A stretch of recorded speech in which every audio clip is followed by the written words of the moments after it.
Hello, Detective Banks. I want to play a game.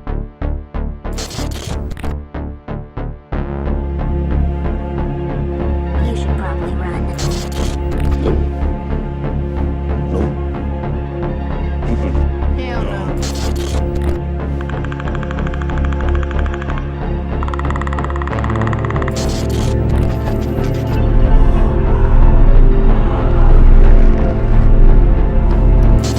Do you believe in ghosts?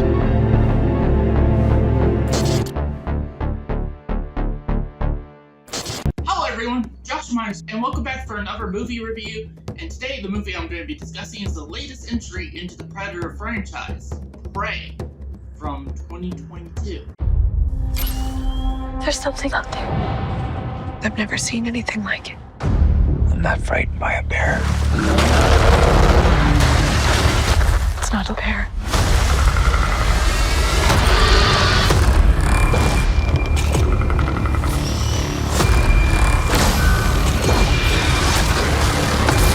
You think you're ready? Prey. Prey stars Amber Midthunder, Dane DeLego, I think I'm pronouncing his name right, if not, it'll be either right here or in the description box below. Dakota Beavers, Michelle Rush, and it's directed by Dan Trachtenberg. The plot of Prey is that this is a all new entry into the Predator franchise. It sets itself 300 years ago. That tells the story of a young Comanche woman who is a fierce and highly skilled warrior who stalks and ultimately confronts a highly evolved alien predator with an advanced arsenal. Now, before I get into the rest of the review, I would like to say is kind of give my thoughts on the Predator franchise thus far. Now, if you know, I did cover the original Predator not that long ago, and that was the first time I ever watched any of these movies. I'm rather new to the Predator franchise. I just thought the original Predator was just okay. Nothing terrible, but nothing great either. For me, the only reason I checked this one out next is because I haven't seen any of the other Predator films still. I have not seen Predator 2, Predators, both the Alien vs. Predator films, or 2018's The Predator. So I've only seen the original and this. And the only reason I watched this first instead of the other ones is because A, it's a prequel, so I feel like I wouldn't be so lost if I watched it. B, it's a brand new entry into the Predator franchise, and a brand new entry that's been getting a lot of buzz. Actually, mostly been getting critical praise from both critics and audience. For me, I wanted to check it out, so I did start a free trial of Hulu. 30-day free trial started on October 1st, so yes, I will be covering the upcoming Hellraiser remake that is slated for release on Hulu October 7th. So, and I'm excited about that. I saw the trailer, looked great, and I wanted to see if this was also exclusive to Hulu film. It was a Hulu original.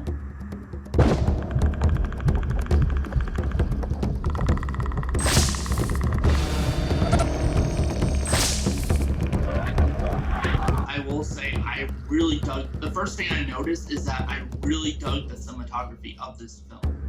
Like, the cinematography is just gorgeous, like certain white shots of like the plains or the mountains or whatever, it just looked gorgeous.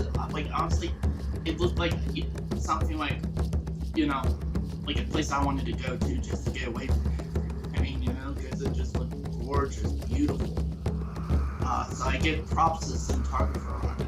Another thing I noticed is that I really dug the music. The music is much more of like the Native American music and everything like that, but it's done very well. It's very cinematic. I wouldn't mind having the soundtrack of Prey. If there is a soundtrack CD or vinyl, I would love to have the soundtrack of Prey. Also too, another thing I noticed too is that the acting is really good. I love the acting, especially from our main actress, Amber Midthunder, who plays, I think, Naru. I think that's the character's name. And she was great, honestly. I never seen her before. I'm not sure if she's done anything else, but I would not mind seeing her in other stuff. She's really good. She's a really good young actress.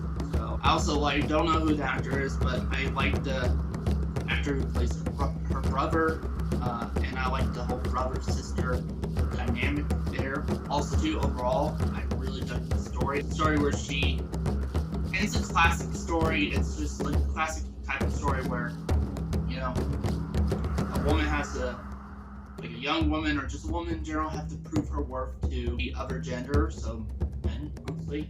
I mean, we saw this with the original Mulan film. Like, essentially every character, for the most part, aside from maybe her brother, was trying to push her down, trying to say, oh, she's not good enough, or, you know, saying she's not fit to go hunting, because she wants to be a hunter, she wants to be a warrior, you know? She wants to show that, you know, a woman could easily as hunt as any man. She's constantly getting pushed down by most of the men in her tribe. And yeah, I was rooting for her, actually. I was rooting for her to prevail, to kind of show them that, yeah, she is skilled hunter, skilled warrior. Even though I had an idea of what was going to happen, I had no idea the direction that it was going to take, or how she was going to defeat the Predator, and all that different stuff.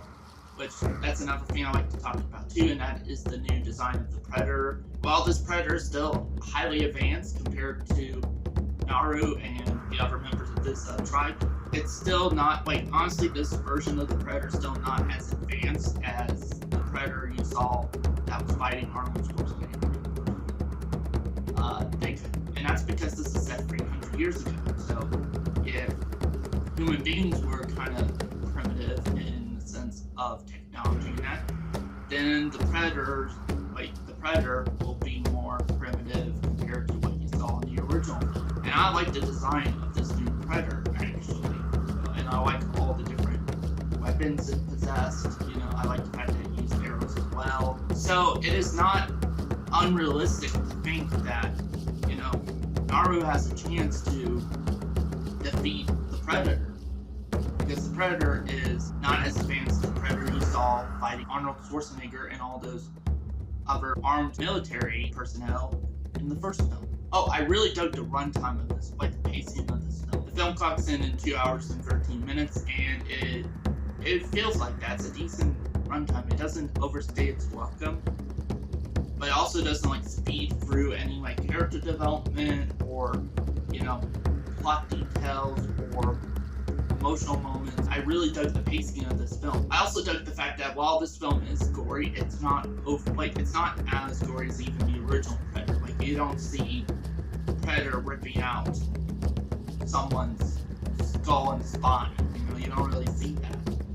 And, you know, for me, sometimes not seeing it or being a big idea of what it looks like is more powerful than actually seeing it, because whatever you can create in your mind is a lot more powerful than whatever studio with, like, even if it utilize, like, a studio utilizes all its money for the effects, it would still be more powerful than whatever they could bring onto the screen. And also too, when it does get to the climax of the film, by that time, it's just such an intense thrill ride that, you know, I didn't know exactly where it was going to go. I didn't know exactly how Naru was going to defeat the Predator.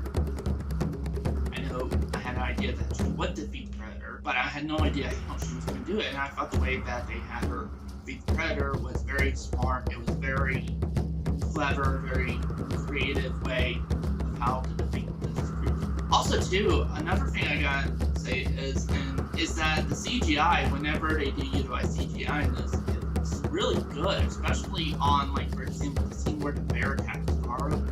Like, that is a convincing effect. Like, honestly, the way they did in that is just, it looked like a real bear.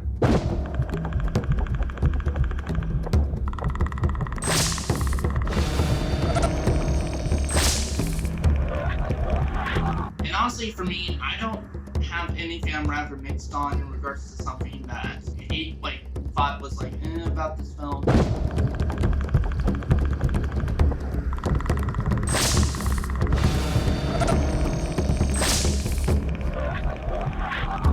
I also don't have any negatives in the sense that I absolutely hated something about this film. So let's move on to my rating. So with that said, I'm going to give Prey a 5 out of 5 stars. I really love this film. Whereas the first Predator film, like the original Predator, I thought was just okay. I think I gave it like a 3.5 out of 5 stars, something like that. This one, I think I like this one better than the original Predator. And I think this is an example of a sequel that outdid the original, or I guess in this case, the prequel that outdid the original film. And I also think, too, that so far, I've only seen a few films this year, 2022. I've seen Doctor Strange in the Multiverse of Madness. I've seen the Uncharted movie. I've seen a few bits of movies that came out this year. And honestly, I will say so far this movie might be my favorite film of this year thus far. So that's it for this review. Thank you guys for watching, and if it bleeds,